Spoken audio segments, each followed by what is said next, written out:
वक्फ कानून पर छिड़ी बहस के बहाने उत्तर प्रदेश में भी सियासी गोलबंदी अब तेज होती जा रही है। दरअसल 2027 के विधानसभा चुनाव को लेकर भारतीय जनता पार्टी मुसलमानों के साथ खड़े होने को लेकर अपनी आवाज बुलंद करेगी, तो वहीं सियासी जंग में विपक्षी दल भी अपने विरोध को एक हथियार के रूप में किस तरह से इस्तेमाल करने वाले हैं, ये भी सवाल राजनीतिक विश्लेषकों के दिमाग में कौंध रहा है।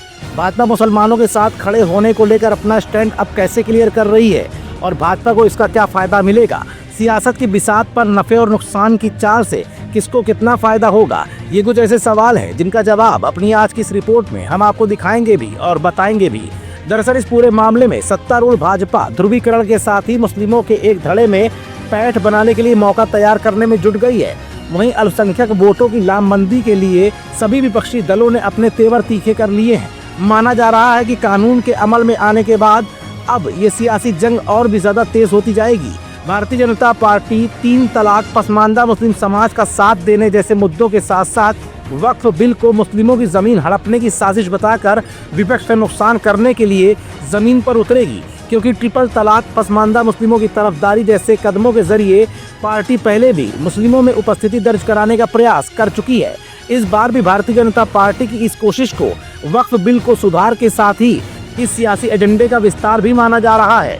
पार्टी अल्पसंख्यक मोर्चे के जरिए मुस्लिम बस्तियों, खासकर पिछड़े गरीब मुस्लिमों के जरिए ये समझाने में जुटेगी कि वक्फ बोर्डों के जरिए पहले उनका हक मारा जा रहा था। इन सुधारों से उनकी भागीदारी बढ़ेगी और उनके हक की आवाज बुलंद होगी। इसके लिए यूपी में पार्टी ने 3 सदस्यीय कमेटी भी बना दी है। केंद्रीय नेतृत्व प्रदेशों के साथ साथ कार्यशालाएं आयोजित कर इसके लिए जमीनी अभियानों की दशा दिशा भी भारतीय जनता पार्टी तय कर रही है। दूसरी तरफ चुनाव के मद्देनजर विपक्षी दलों ने वक्फ पर भाजपा के खिलाफ आवाज तल्ख कर ली है, लेकिन विरोध के लिए उठ रहे कदम बिल्कुल सधे हुए हैं। विपक्ष चाहता है कि वो अल्पसंख्यकों के साथ खड़े भी दिखाई दे और इसके जरिए ध्रुवीकरण को भी धार न मिलने पाए। उत्तर प्रदेश में पिछले चुनावों में एक मुश्त अल्पसंख्यक वोट पाने वाली समाजवादी पार्टी के मुखिया अखिलेश यादव ने सार्वजनिक तौर पर आगाह भी किया। उन्होंने कहा कि भाजपा चाहती है कि वक्फ बिल लाने से मुस्लिम समुदाय को लगे कि उनके हक को मारा जा रहा है, वो उद्वेलित हों और भाजपा को ध्रुवीकरण की राजनीति करने का भरपूर मौका मिल सके। तो वहीं बीते कई अरसे से सत्ता से दूर बहुजन समाज पार्टी ने भी इस बिल को मुस्लिम विरोधी बिल बताकर मुस्लिम वोट बैंक को अपने पक्ष में लाने की कोशिश की है।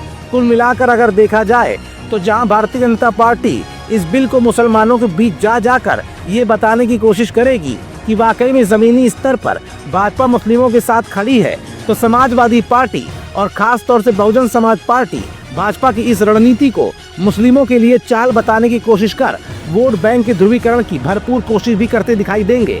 फिलहाल 2027 से लेकर 2029 में होने वाले विधानसभा और लोकसभा चुनाव में इस संशोधित बिल के पास होने से पक्ष और विपक्ष को क्या फायदा या क्या नुकसान होगा, ये तो फिलहाल भविष्य की गर्त में है, लेकिन इस मामले में अब सियासत तेज हो चली है।